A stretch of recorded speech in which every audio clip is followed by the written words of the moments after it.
बिस्मिल्लाहिर्रहमानिर्रहीम। बहनों, भाइयों और बुजुर्गों, आज की इस दिलफरेब इस्लामी मालूमाती और तालीमी वीडियो में हम 11वें खलीफा अल-मुंतसर और बाज़ांतीनियों की क़यादत में अब्बासी खिलाफत के दरमियान होने वाली जंग की तारीखी वाक़यात पर रोशनी डालते हैं।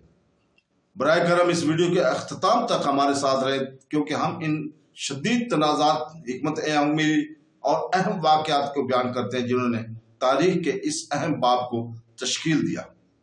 इन दो ताकतवर सल्तनतों के दरमियान पेचीदा हरकयात पर रोशनी डालते हुए इस जंग के महरक़ात, हिकमत अमलियों और नताइज के बारे में हम अमली बसीरत के साथ इस वीडियो में बयान कर रहे हैं। खलीफा के तौर पर अपना ओहदा हासिल करने के फौरन बाद अल-मुंतसर ने बाज़ांतीनियों के खिलाफ अब्बासी फौज भेजने का फैसला किया। अल-तबरा के मुताबिक ये फैसला अहमद बिन खसीब ने किया था। वजीर का हाल यही है कि वासफ के साथ झगड़ा हुआ था और इसने इसे दारुल हुकूमत से निकालने के लिए कोई बहाना तलाश करने की कोशिश की। अहमद ने बिलाखिर फैसला किया कि इसको पूरा करने का बेहतरीन तरीका यह है कि इसे फौजी मुहिम का सरबराह बना दिया जाए। आखिरकार वो खलीफा को मंसूबे के साथ चलने पर राजी करने में कामयाब हो गया और अल-मुंतसर ने वासफ को बाज़ांतीनी सरहद की तरफ जाने का हुक्म दिया।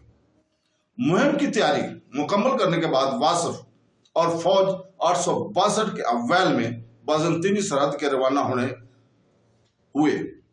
सरहदी इलाके के शामी हिस्से पर पहुंचकर उन्होंने बाज़ांतीनी इलाके में दर अंदाजी की तैयारी के लिए वहां कैंप कायम कर लिया। इससे पहले कि वासफ को बाज़ांतीनियों के खिलाफ कोई संजीदा पेश रफ्त करने का मौका मिले, ताहम इस मुहिम पर दारुल हुकूमत में होने वाले वाक़यात की वजह से छाया हुआ था। सिर्फ 6 माह की हुकूमत के बाद अल-मुंतसर जून के शुरू में बीमारी या जहर से मर गया।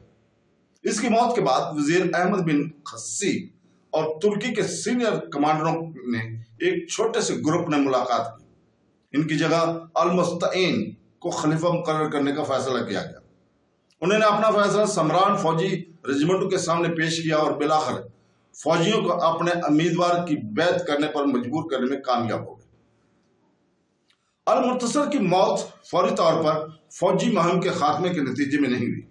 खलीफा के इंतकाल का इल्म होने पर वासफ ने फैसला किया कि इसे अब भी ऑपरेशन जारी रखना चाहिए और अपनी अफवाज को बाज़ांतीनी इलाके में ले गए। फौज ने नरसोस के इलाके में फारवरिया नामी बाज़ांतीनी किले के खिलाफ पेशकदमी की। किला के मुहावजों को शिकस्त हुई और किला मुसलमानों ने फतह कर लिया। ताहम बिलाखिर सामरा में हुकूमत की तब्दीली ने अहम मुहिम को कबल अज वक्त अंजाम तक पहुंचा दिया। अल-मुस्तईन की महराज को वासफ गैर मुअय्यना मुद्दत तक नजरअंदाज नहीं कर सकता था। नए खलीफा के इंतखाब में अपना किरदार अदा करने का मौका पहले ही गंवाने के बाद इसे इस बात को यकीनी बनाने की जरूरत थी कि दारुल हुकूमत में इसके मफादात का तहफ़्फ़ुज़ हो।